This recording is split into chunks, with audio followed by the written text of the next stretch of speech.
완주를 위한 선택 5선발 김광현 선수. 이게 5선발 김광현은 입에 탁탁 붙질 않네요. 그렇죠. 김광현 선수 하면 사실 SSG의 에이스, 그렇죠. 나아가 이제 한국을 대표하는 또 자완이라는 수식어가 항상 붙어 있었는데요.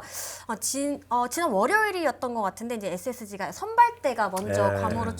미국으로 출발을 했는데요. 플로리다. 여기서 이제 이승용 감독이 올 시즌 선발진에 대한 구상을 조금 얘기를 했습니다. 이에 따르면 김광현 선수는 조금 관리가 필요할 것 같다라는 생각에서 물론 이제 팀을 당연히 대표하는 에이스로서의 어떤 위험은 그대로 가져가지만 조금 뒤쪽 선발을 하는 게 어떻겠냐라는 생각을 한다라고 얘기를 했습니다. 그러니까 지난해 성적이 좀 애매합니다. 10승 10패를 했는데 평균 자책점이 5.00으로 커리에서 가장 좀 안 좋은 시즌이었거든요. 그렇죠. 사실 뭐 김광현 선수는 30대 후반의 나이가 됐어요. 이제 그러다 보니까 사실 저희도 보면서 한 경기에도 어떤 때는 좀 이제 투구수가 올라갔을 그렇죠. 때 좀 신기워하는 모습을 보기도 했고 했는데 저는 이제 이런 생각이 있습니다. 사실 김광현 선수 말씀하신 것처럼 그 오랜 시간 동안 국내 프로야구를 대표하는 스타고 또 국가대표 에이스 역할도 했었고 이런 선수거든요.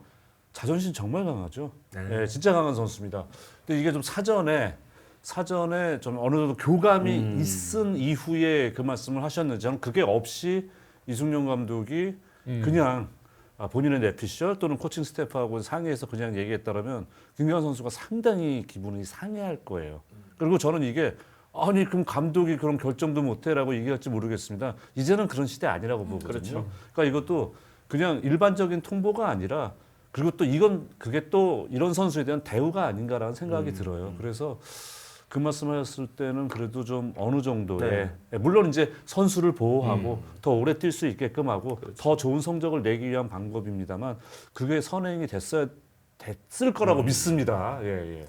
제 생각도 그런데요. 사실 뭐 김광현 선수의 어떤 기량 때문에 뒤쪽으로 네. 가는 게 아니라 사실 지난 시즌에 좀 어깨 쪽이나 그렇죠. 이런 부상 때문에 어떻게 보면 김광현 선수의 어떤 기량을 좀 다 못 보여준 측면이 있거든요. 사실 이제 복귀해서도 계속 이제 SSG는 이 김광현 선수의 어떤 몸 상태, 특히 어깨의 어떤 컨디션에 대해서 굉장히 좀 집중하는 모습을 보였습니다.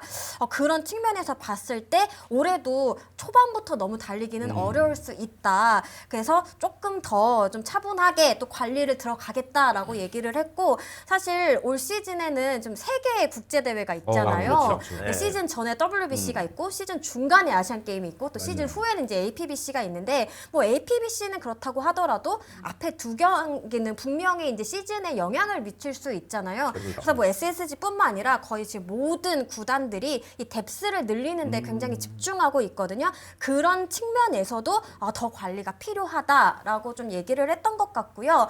그래서 예를 들면 뭐 김광현 선수가 만약 화요일에 등판을 하게 된다. 그럼 일주일에 2번을 등판시키지 그렇죠. 않고 한 번 이제 화요일에 등판을 했으면은 한 텀 쉬어가게 하는 이런 방안도 고민을 하고 있다라고 귀띔을 했습니다. 김광현 선수도 저는 어느 정도 이 부분에 대해서 좀 얘기를 했을 거라고 믿는데요. 이 스프링 캠프 앞두고 만나봤을 때 가장 중요한 건 역시 건강. 이런 표현을 했어요. 그래서 이제 어떤 몸을 만드는 시기 이런 것도 좀 조절을 했다라고 하더라고요. 이제 과거에는 아무래도 좀 일선발 역할을 많이 맞추다 보니까 거기에 딱 시점에 맞춰서 좀 또 일찍 좀 몸을 만드는 측면이 있었는데 그러다 보니까 오히려 시즌 후반에 가면은 조금 힘이 떨어지거나 아니면 좀 피로도가 쌓이는 일이 있었기 때문에 올해는 그 시기에 맞춰서 조금 여유 있게 준비를 하겠다 이런 얘기도 했거든요. 그래서 이런 것들을 종합해서 봤을 때 분명히 또 어떤 교감이 있었을 거라 생각이 듭니다. 그러면 현실적으로 지금 이승용 감독이 그리고 있는 그림은 어쨌든 이제 외국인 투수 2명의 거기다 이제 아시아쿼터 다케다 쇼다. 네. 거기까지 생각을 하고 있고 김건우. 그리고 이제 김건우까지. 네. 그래서 김건우 선수가 좀 빠르게 더 뭐 전략적으로 앞에 들어갈 수 있다라고까지 살짝 언급을 했을 때는 저는 약간 이 어떤 순번은 아직 확실하게 정해져 있지 않을 수도 있다. 그리고 이제 스프링 캠프에서 또 새롭게 온 외인들도 봐야 되잖아요. 그렇죠. 네, 그런 부분들도 변수가 될 수 있을 거라고 생각을 합니다. 여기에 이제 이승용 감독이 당연히 5선발로 돌리지만 이 좀 그 서브라고 해야 될까요? 네. 그 자원을 조금 더 준비하겠다. 그러니까 한 2명에서 3명 정도는 계속해서 선발진을 준비하겠다 이렇게 얘기를 했거든요. 그 부분도 올 시즌 어떤 마운드 운영을 좀 지켜볼 수 있는 하나의 포인트가 되지 않을까 싶습니다. 네. 뭐 2명의 외국인 선수 또 저기 한 명 바꿨죠 지금 버하겐에서. 예, 버하겐 선수 저는 뭐 아까 녹화 뜰 때 네. 얘기하면 또 안 되겠다, 그죠? 조금만 맛배기로. 맛배기로 이만큼 알려줬어요. 물론 뭐 새로 들어오는 베니지아노. 베니지아노 선수 물론 뚜껑을 열어봐야 되는데 버하겐 선수가 좀 조짐이 안 좋았어요. 아하. 그러니까 그 지난해 기록도 살펴보고 던지는 거 보니까 이 선수가 원래는 이제 전형적인 파이어볼러 스타일인데 구속이 예전 같이 안 나오더라고요. 그러면서 뭔가 좀 약간 불안한 조짐이 있었거든요. 그래서 이제 롯데에 그 잊혀지고 싶은 일은 제가 얘기 안 하겠습니다. 잘못하면 네. 그 선수의 재판이 될 수도 있지 않나라는 생각이 들었는데 저주. 다행히 어쨌든 메디컬에서 그게 걸렸으니까 네. 제약을 못할 정도니까 어느 정도 심각성이 있다는 얘기잖아요. 그래서 급하게 찾은 것 치고는 괜찮은 선수를 찾지 않았나. 일단 네. 뭐 자완 파이어볼러니까 네. 물론 이 선수가 뭐 컨트롤적으로는 조금 봐야 되겠습니다만 그래도 빠르게 대처를 잘했다라고 생각이 됩니다. 예. 그 저기 다케다 쇼다도 선발 충분히 가능하죠. 가능하죠. 근데 이제 걸리는 게 이 선수 이제 네. 부상 이력이 있으니까 그러니까. 이제 까봐야 알겠지만 이게 부상 이력이 좀 걱정이 되는 거죠. 아하. 예. 아니 경력은 이번에 온 아니, 그 최고죠. 일본 프로토 그쵸. 최고잖아요. 네. 근데 이 선수도 그 타미 존스 그러니까요. 이후에 네. 확실히 네. 좀 안 좋아서. 예. 구속이 굉장히 많이 올라왔다고 하더라고요. 그래요? 네, 그래서 조금 더 기대를 조금 구단에서는 하고 있더라고요. 그러니까 이게 참 서글픈 일인 게 뭐 우리 저 댓글창에도 한때는 저 유양김의 대표인 이 김광현 선수가 이게 뭐 5선발 그리고 로테이션을 뒤에서 출발해서 한 턴 거르고 이게 좀 낯설다 이런 그 좀 서글픈 표현들이 많은데 이게 사실 부상의 여파 또 어쨌든 팀 입장에서는 김광현 선수가 또 우리 제목에도 있습니다만 완주를 하는 게 일단은 목표니까 그런 고육지책을 꺼내든 건가 이런 생각도 좀 드네요. 저도 비슷한 생각인데요. 사실 뭐 부상이 있었다 아니면 뭐 예전보다 조금 구위적으로 좀 안 좋은 부분이 있었다라고 하지만 지난 시즌 정말 중요할 때 또 김광현 선수가 해줬던 부분이 있다라고 생각을 하고요. 사실 가을 야구 마지막에도 맞아요. 사실 그렇죠. 김광현 선수가 굉장히 좋은 투구를 보여줬잖아요. 준기사차전. 네, 그리고 이제 타 팀에서 느끼기에는 또 이제 김광현 선수가 이렇게 딱 버티고 있는 것과 그럼요. 아니면 부상으로 좀 나가 있는 것은 완전히 또 다르기 때문에 말씀하신 것처럼 좀 완주를 위해서 조금 강약 조절을 해준다라는 측면이 있을 것 같습니다. 그리고 이제 SSG 같은 경우에는 이 청라돔 시대를 계속해서 준비를 하고 있거든요. 그렇죠. 거기에 핵심 중 하나가 리모델링이에요. 그리고 이제 지난 시즌에 이른바 공이즈 2002년생 친구들이 굉장히 많은 성장을 했습니다. 김건우 선수도 마찬가지였거든요. 그래서 포스트 시즌에서도 사실 굉장히 좀 당당한 그런 피칭을 보여줬기 때문에 올해도 좀 좋은 그런 피칭을 보여줄 기대하면서 이 선수에 대한 믿음이 있기 때문에 저는 김광현 선수를 그래도 좀 조절할 수 있다라고 생각을 하거든요. 그런 부분이 좀 딱 맞아 떨어졌다라고 생각을 합니다. 제가 갑자기 저 신기가 와서 지금 갑자기 드는 생각은 네. 제가 예언 하나 하자면 청라돔에는 29번이 딱 결번으로 꽂힙니다. 큰 문제가 없다면 별 문제가 없다면 14번. 14번, 네. 17번 걸려야죠. 14번. 14번, 29번. 일단은 29번 걸릴 겁니다. 걸리죠. 네, 그러니까요. 당연히 걸리죠. 왠지 청라돔에 이렇게 딱 걸려 있을 것 같아요. 근데 왠지 이거는 저는 신기 없는데 왠지 저도 보이는 것만 같은. 다 맞출 수 있는. 누구나 끼자. 왠지 다 보이는 것만 같은.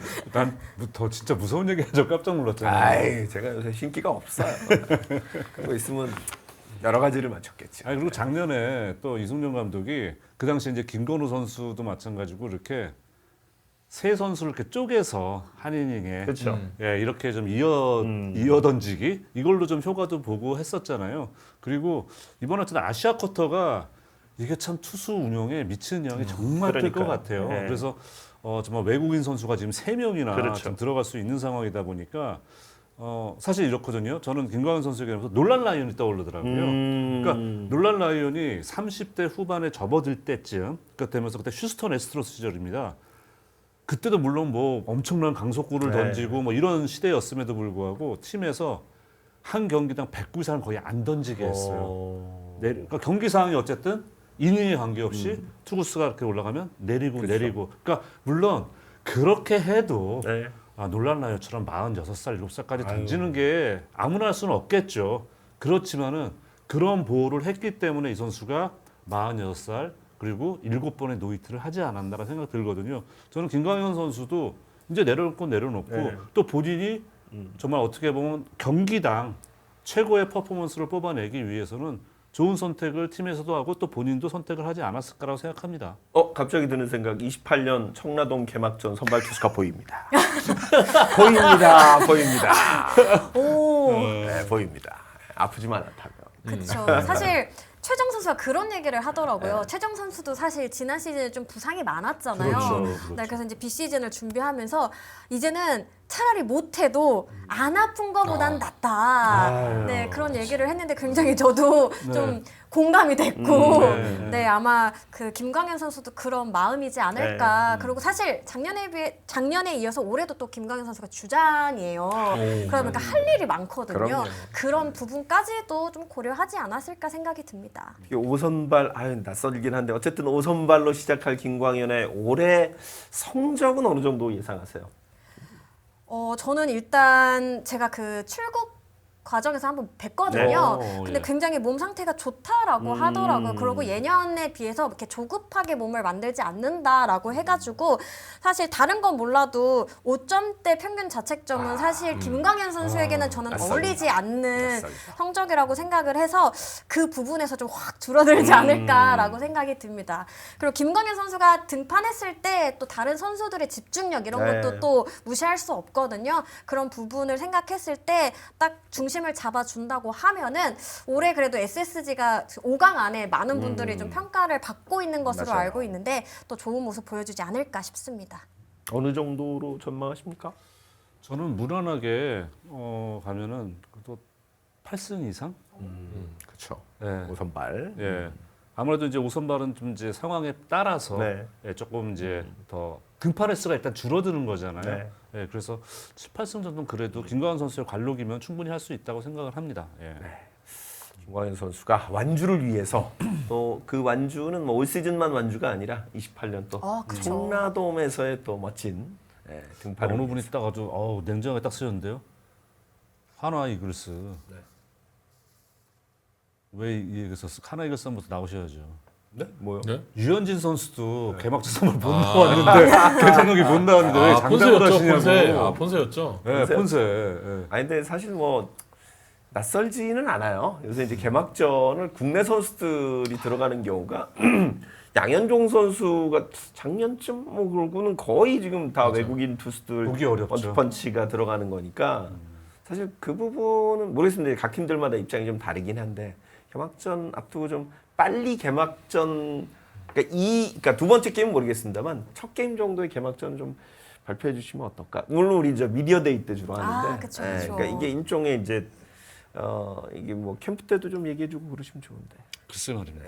또 올해는 또 WBC가 있어서 그렇죠. 네. 그렇죠. 변수가 많습니다. 네, 그렇습니다.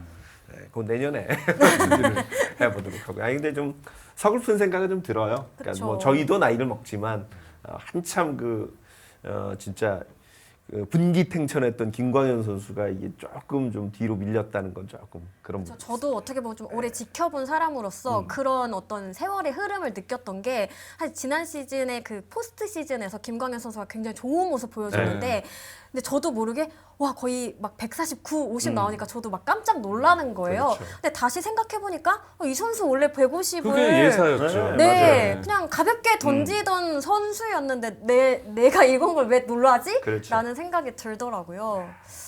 어쩔 수 없는 세월의 흐름이지 않을까. 근데 그 와중에서도 또 좋은 모습 보여주고 있으니까 네. 앞으로도 잘 지켜보겠습니다. 저는 뭐 유현진, 김광현, 양현종 모두 올해는 부활을 더 좋은 성적을 낼 수 있지 않을까 기대를 하고 있습니다.